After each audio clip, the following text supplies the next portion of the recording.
அனைவருக்கும் வணக்கம். உங்களை அன்புடன் எம்என்டி சமையலுக்கு வரவேற்கிறேன். ஹாய் ஃப்ரெண்ட்ஸ், இன்றைக்கான வீடியோவில் முருங்கைக்கீரை பொரியல் தான் பார்க்க போகிறோம்.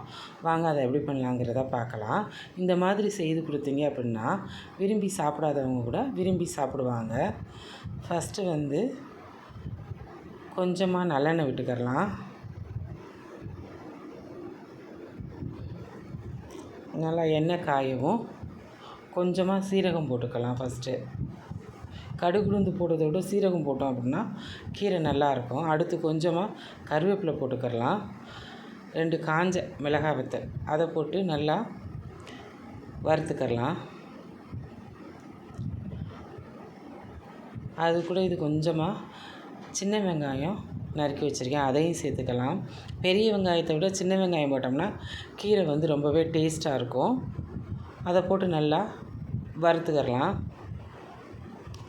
அடுத்து முருங்கைக்கீரையை நல்லா அலசி 2 தடவை அலசி வச்சுருக்கேன். 2 கப் கீரை அதை நம்ம சேர்த்துக்கலாம். கீரை நம்ம ஃபஸ்ட்டு போடையில் கொஞ்சம் நிறையா இருக்கிற மாதிரி இருக்கும். ஆனால் வதங்கி வரவும் கொஞ்சமாக ஆயிரும்.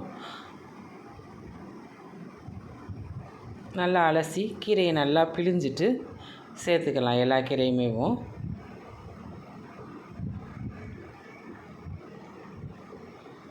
கீரையை ஃபஸ்ட்டு சேர்த்துட்டு கொஞ்சமாக அப்படியே நல்லா வதக்கி விட்டுக்கிறலாம். தண்ணியெல்லாம் நிறையா ஊற்றணுன்னு அவசியம் இல்லை. கீரைக்கு அந்த கீரை இருக்க தண்ணியிலே நல்லா வதங்கி வந்துடும். கீரைக்கு எப்பயுமே உப்பு தண்ணி எடுத்துக்கிட்டோம் அப்படின்னா கீரை கலர் மாறாமல் நல்லா இருக்கும். போர் வாட்ரு இருக்கும் இல்லையா, அந்த தண்ணி நல்லா யூஸ் பண்ணிக்கிறேன். நல்ல தண்ணி விட எப்பயுமே கீரைக்கு எந்த கீரையாக இருந்தாலும் உப்பு தண்ணி தான் எடுத்துக்கிறணும்.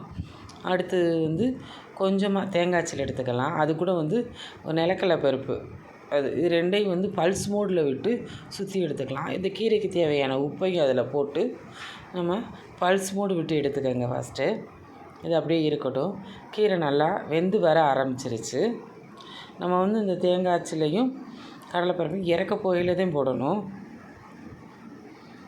தண்ணியெல்லாம் வற்றவும் அப்படியும் அந்த தேங்காய் பூவையும் கடலைப்பருப்பையும் நம்ம சுற்றி வச்சுருந்ததை அதையும் கலந்துக்கிறலாம். இப்போ உப்பு தண்ணியில் நம்ம கீரையை வேக வைக்கங்காட்டுதேன். இப்போ கீரை கலர் மாறாமல் நல்லா இருக்குது. சாப்பிட்றதுக்கும் பஞ்சு போல் ரொம்பவே டேஸ்ட்டாக இருக்கும், வாசமாக இருக்கும். சூப்பரான சுவையான முருங்கைக்கீரை பொரியல் ரெடி ஆயிடுச்சு. இதே மாதிரி நீங்களும் வீட்டில் செய்து பார்த்துட்டு எப்படி இருக்குங்கிறத கமெண்ட் பண்ணுங்கள். உங்களுக்கு இந்த வீடியோ பிடிச்சிருந்துச்சு அப்படி லைக் பண்ணுங்கள், ஷேர் பண்ணுங்கள், மறக்காமல் சப்ஸ்கிரைப் பண்ணுங்கள். நன்றி, வணக்கம்.